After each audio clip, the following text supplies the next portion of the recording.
एका तरी मुलाचा मला असा फोन येतो की ताई बायको गेलीये, आज 1.5 महिना झाला येत नाहीये, आज 2 वर्ष झाली येत नाहीये, बाळणपणाला गेली, हिची आई पाठवत नाहीये. सगळ्या आयांना असं वाटतं की जावयांनी स्वतंत्रच राहावं, एकटंच राहावं. अपेक्षा फार वाढल्यात. जावई एकुलत्या एक पाहिजे, आकाशातनं पडलेला, वरचं नको, पुढचं नको, मागचं नको, खालचं नको. सगळ्यांची अपेक्षा तीच. काय करायचं का आमच्यासारख्या एकुलत्या एक मुलांच्या आई वडिलांनी? कुठे जायचं? सगळ्यांना एकुलता एक कसा काय नवरा चालेल का? आम्ही काय करायचं मग? काय करूया? सगळ्या मुलींच्या आयांनो विचार करा. परवा मी वधूवर मेळाव्याला गेले नांदेडला. पोरीनी बायोडेटा सांगितला, मी सॉफ्टवेअर इंजिनियर आहे, मला 65,000 पगार आहे. ज्याला 65,000च्या वर पगार आहे त्यांनीच माझ्याशी संपर्क करावा. मुलगा शक्यतो पुण्यातलाच हवा, 2 BHK फ्लॅट असलाच पाहिजे. सासू सासरे फोटो पुरते चालतील. तिच्या आईला म्हटलं पोरगी फार स्पष्ट बोलते. त्यावेळेला तिला लहानपणापासून मी अगदी स्पष्ट बोलायला शिकवलेलं आहे, बोल्ड बनवली आहे, बोल्ड. म्हटलं ही तुमची सून म्हणाली तर करा विचार. मातृत्व झुगारून द्यायला निघाले त्या कारट्या. काय करू मी? अनाथ बाळात सांभाळते मी. आता 22 बाळ आहेत माझ्याजवळ अनाथ. आणि ही बाळ दत्तक मागायला IT क्षेत्रातल्या मुली जास्त येतात. IT क्षेत्रातल्या मुलींना स्वतःचं बाळ नकोय आता. IT क्षेत्रातल्या जोडप्यांना आता स्वतःचं मूल नकोय आता.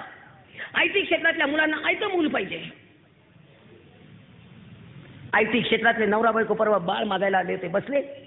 म्हटलं बसा, तरुण दिसताय, बाळ का दत्तक हवंय? नाही म्हणे मला 15 लाखाचं पॅकेज आहे, माझ्या नवऱ्याला 20 लाखाचं पॅकेज आहे. आम्ही दोघांनी बाळ जन्माला घालायचं म्हटलं तर 9 महिने गरोदरपणाचे आणि 6 महिने बाळ सेटल करण्याचे. आमचं 15 महिन्याचं नुकसान होतं मॅडम. बॅकलॉग कसा भरून काढायचा? बॅकलॉग कसा भरून काढायचा? म्हटलं अगं काय सुंदर असतं मातृत्व. अगं बाळ नसतं तेव्हा ते कधी येतं याची आतुरता. बाळ आलेलं पोटात हे कळलं तेव्हा ते कधी बाहेर येतं याची उत्सुकता.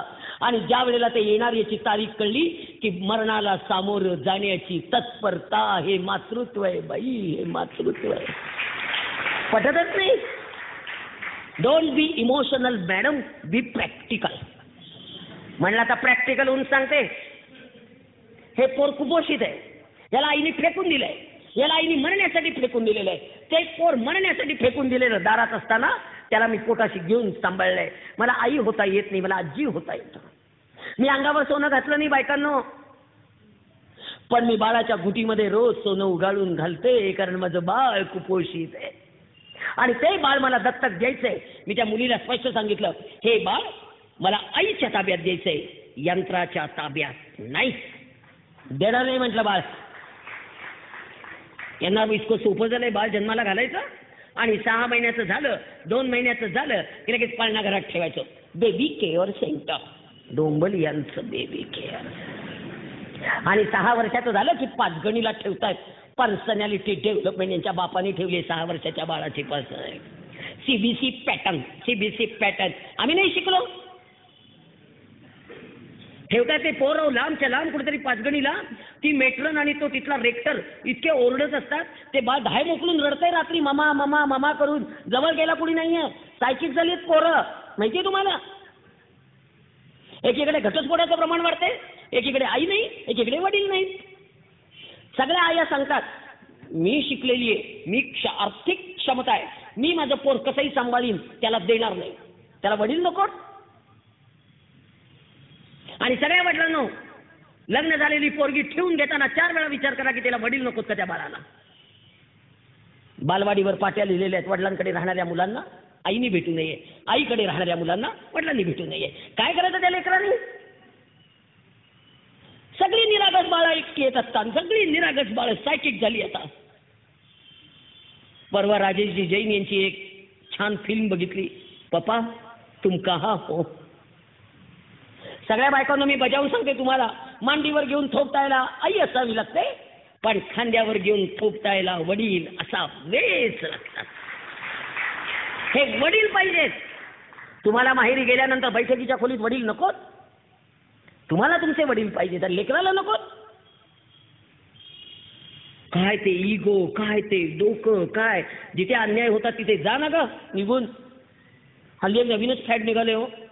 राखी पौर्णिमेला पोरगी आणायची आणि शिमग्याला सोडायची, शिमग्याला आणायची दिवाळीला सोडायची, आणि बाळणपणाला आणायची ती ठेवूनच घ्यायची, एकावर एक फ्री.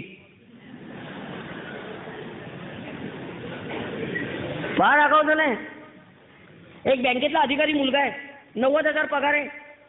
अगं त्याच्या आईने तो 4 वर्षाचा असताना त्याचे वडील वारले, त्याला इतकं चांगलं सांभाळलं, इतकं चांगलं सांभाळलं, इतकं चांगलं सांभाळलं, आणि त्याचं MSc B.Ed पोरीशी लग्न केलं. सून घरात आली, पहिल्यांदा लगेच दिवस राहिले आणि डॉक्टरांनी सांगितलं की बहुतेक जुळं असेल. नंतर त्या सोनोग्राफीत कळलं ते तिळ आहे.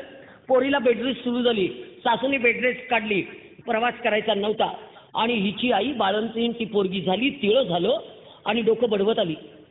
माझ्या लहान पोरीला कसं 3 पोरांचं करायचं व्हायचं, मी घेऊनच जाणार आहे, नशीब फुटलं तिचं. आणि गेल्या घेऊन आज 4 वर्ष झाली पाठवत नाही. तो जावई जाऊन पाया पडून येतो आणि त्याला मारतात धरून सगळे मिळून. इतका मार खातो, इतका मार खातो, इतका मार खातो, काही करत नाही, पण काही बोलूच शकत नाही. कायदा जेवढे वकील इथे बसले त्यांनी खरं मला सांगा, या कायद्याचं मी काय करू ते. खरंच तुम्ही सांगा, इतकं एक कुटुंब व्यवस्थेला इतके धक्केच नसता, पोरं निरागस वेगळी, काय करावं मला काही कळे ना बाबा. एकीकडे वृद्धाश्रमांची संख्या वाढतीये आणि एकीकडे निरागस पोरं अनाथ आश्रमात. काय करायचं का? मुलींच्या आयांनो जरा विचार करा ग. आता परवा मुलीचे वडील आले, मला म्हणतायत विदाऊट किचन घर असेल असाच जावई आम्हाला हवाय. म्हटलं असा जावई विदाऊट किचन घर असेल असा? बर. म्हटलं मग फुटपाथवरचा देऊ का?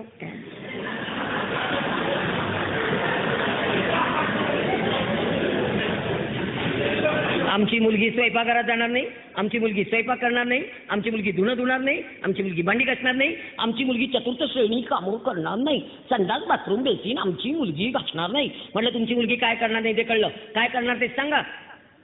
शेवटी मी रागारागाने विचारलं त्या वडिलांना, बाळंतीण ती होणार ना हो का? आमच्या जावयाची जबाबदारी आहे. काहीतरी वेड्यासारखं. आणि सगळ्या मुलींच्या आयांनो थोडंसं भान ठेवा. याच्यामध्ये यांची चूक नाही आहे असं मी म्हणत नाहीये. 100 ठिकाणी हे चुकत असतील, पण 1000 ठिकाणी आपण चुकतोय म्हणून बोलायचं. परवा एक बाई आल्या भांडत, तुम्ही पुरुषांना काहीच सांगत नाही. म्हटलं त्यांना सांगणाऱ्या 100 बायका आहेत, पण बायकांना सांगणारं कोणी नाही ना, म्हणून मला सांगावं लागतंय. काय करणार बायकांना? मी हे पण पुढे जाऊन सांगते. एका मुलीच्या अंगावर कोल्हापूरच्या सासूची तक्रार आहे. सून घरात येऊन 8 महिने झाले, सुनेच्या अंगावर मेहंदी काढलेली आहे. किती मेहंदी आहे? बोटापासून खांद्यापर्यंत, पायापासून इथपर्यंत, आणि पाठीला सगळे टॅटू. सुनेला विचारला हळद काढताना तुला इतकं कुणी रंगवलं? तेव्हा त्या मुलीने उत्तर दिलं, माझ्या मम्मीनी मुंबईहून एक कलाकार बोलवला होता, त्याला 50,000 रुपये देऊन माझ्या आईने माझं अंग रंगवून घेतलेलं आहे. काय करायचं या आईचं? परपुरुषासमोर पोरगी 8 तास मेहंदी